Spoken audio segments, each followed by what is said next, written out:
Folks, this is Book Talk with Corbin, and we have a returning guest. She is with No Left Turn in Education, the Kentucky chapter. She's the director of the Kentucky chapter.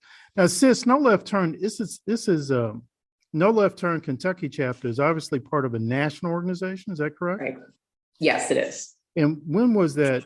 When was the national founded, and by who? Who were the two people, the one person or whatever founded it? So our founder and president is Elena Fishbein, and she's in Pennsylvania. And she started actually our 1-year anniversary for the National No Left Turn in Education will be August 28th.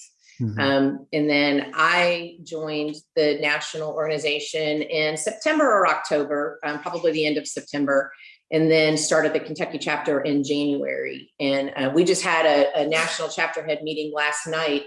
And we now have over 50 chapters in 25 states. So we're growing rapidly. Wow. So, yeah. I mean, you haven't been up a year. Is that right? Yeah. Right. States, right.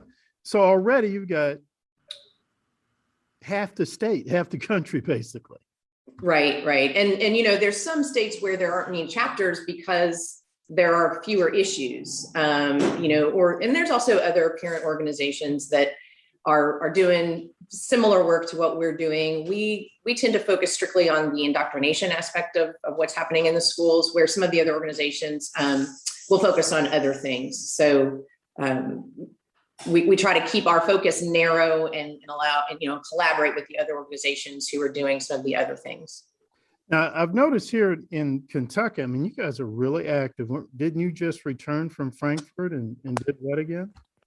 Yes, we had a fantastic day in Frankfurt. I was honored to be invited to speak at the Joint Committee hearing on education yesterday. The only downside was I had to follow Ian Rowe, who is absolutely brilliant. And he's with 1776 Unites and offers so many just positive, encouraging solutions to some of these problems. But I was able to testify and share some examples of the indoctrination that is happening all over the state. I've fortunately and unfortunately been on the receiving end of parents, teachers, administrators sending me examples of very concerning, whether it's assignments or professional development choices that they have that and many of them need to remain anonymous. I've had parents who work for the district and, they want to share, but they have to stay anonymous. Obviously, teachers and administrators have to stay anonymous.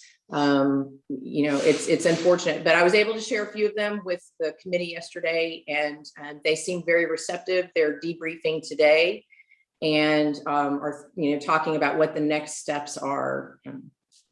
Talking about, focusing on here in Louisville, Jefferson County, where do you think most of this push for this obvious indoctrination stuff is coming from? I mean, do you feel comfortable naming names or what? I don't know. And I know that yesterday when I shared the testimony and I shared the examples, one of the journalists was there and she said that I shared a general example without stating where it was from. And, I could share the source, I could share the school, I could share the teacher, but it's not my goal to disparage teachers or disparage schools. It's really my goal to repair a very broken system. So, to name names or to say what organization is behind it or, anything like that, I'm not sure that that's helpful or productive or beneficial. I know, kind of have ideas of who's behind it, but I think at this point I'm focusing more on the solutions. Who's going to be a part of the solution here, and that's what we need to do. And I can bring out, and I did it at the school board meeting last week. The different data and statistics showing that we definitely have problems, and those problems need solutions. And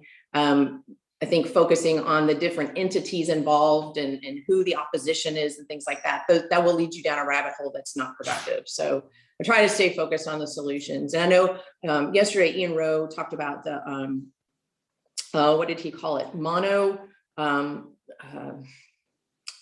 It was a great word. I loved it. But he basically said that, what's happening is that we're focusing on this one aspect of why are there disparities in learning? Why I mean, he even showed the data from the NAEP scores and really across the board, whether it be, they were only broken down by white, Black, and Hispanic, but really across the board, we're performing very poorly here in Kentucky. And he said, it doesn't make sense to look at that less than 40% of white students in Kentucky are also, not proficient in literacy. That can't be racist. So we can't just look at one issue as to why our students are not performing well. It's a multifaceted problem, and we need to have multifaceted solutions to it. So, but is one of the solutions critical race theory? I do not think critical race theory is a solution for anything. I think critical race theory is a very destructive ideology that will do nothing but break down society. I don't think critical race theory belongs anywhere near K through 12 education. And so do you take the position that there is no evidence to show that critical race theory would boost, academic achievement, grade level readiness, et cetera, across the board? I have not found one study showing, even with, remove the title critical race theory, even with the equity plans that are in place. And this equity, this diversity, equity, inclusion industry is a huge money-making industry. And I have yet to see evidence of it actually improving student achievement. One of the proven ways to improve student achievement is early literacy, early numeracy. Those are the proven methods of improving student achievement. And instead, school districts all over the country are pouring millions and millions and millions of dollars into diversity, equity, and inclusion. And, where is the proof that that's going to improve our students' achievement? Where's the proof? In fact, since it's been implemented, I believe Jefferson County scores have gone down. So, I just don't think that Jefferson County school system would bring in a literacy expert and allow that literacy expert to be paid millions of dollars with promises of doing something and then show no evidence, and they'll still renew the contract or whatever. There would be a requirement to show evidence of student achievement. And as far as I know, the equity doesn't. So not only there are no studies showing that CRT does it, there's also no evidence showing that diversity, equity, inclusion, whatever all that means, it doesn't do it either. Right. And so I don't know if, my daughter's in the public school system. And so, fortunately now she's a junior at university up north.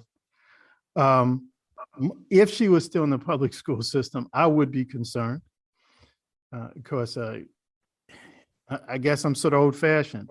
Dear heart, I want you to be able to learn how to read. Right. And then read to learn. Learn how to read and then read to learn and go figure it out. We talked about critical thinking skills. One of the representatives yesterday was a bit taken back by my use of the word indoctrination. And she said that, they really encourage critical thinking skills. And I would argue that students can't think critically about something until they have the information about that thing. Right. And you can't gather that information if you can't read. And so, they say that are encouraging critical thinking skills, but I mean, I read a few prompts yesterday in front of the senators, and it was clearly not asking the students to think critically about something. It was just asking the students to regurgitate what they had been told by a teacher. And it's very unfortunate that, and I use my daughter's example of very minimal reading requirements all throughout middle school and even into her freshman year in high school. And, if we're not giving our students that foundation, how are they going to think critically about the world if they don't know anything about, not just today's current events, but things that happened long ago? It's important for them to have a whole historical worldview. Right. Couldn't agree with you more on that one. Sis, last few questions here. Oh, by the way, this is Book Talk with Corbin, folks. I have a great guest with me, returning guest. Go to my website, booktalkwithcorbin.com, and see other interviews of people I've had about critical race theory. If you're a parent, this is an issue you need to be on top of, period, in the discussion. And if you are in Louisville, Kentucky, you're a parent, you have a son or daughter in a school system in Louisville, Kentucky, you need to start looking at more and more of the data that's out there. I recently went to a 2018, 2019 report that JCPS put out, and they said that only 27% of Black students were proficient at the grade school level. 27%, just 27%. That would alarm me tremendously.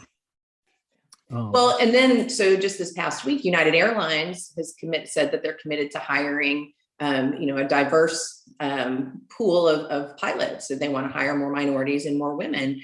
Well, that's fantastic.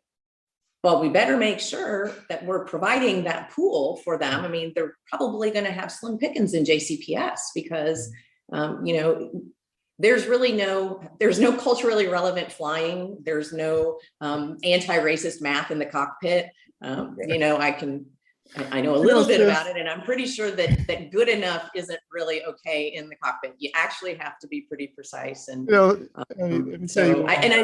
want that. I want that for all of our students. I want all of our students to have opportunities to do that if that's what they want to do.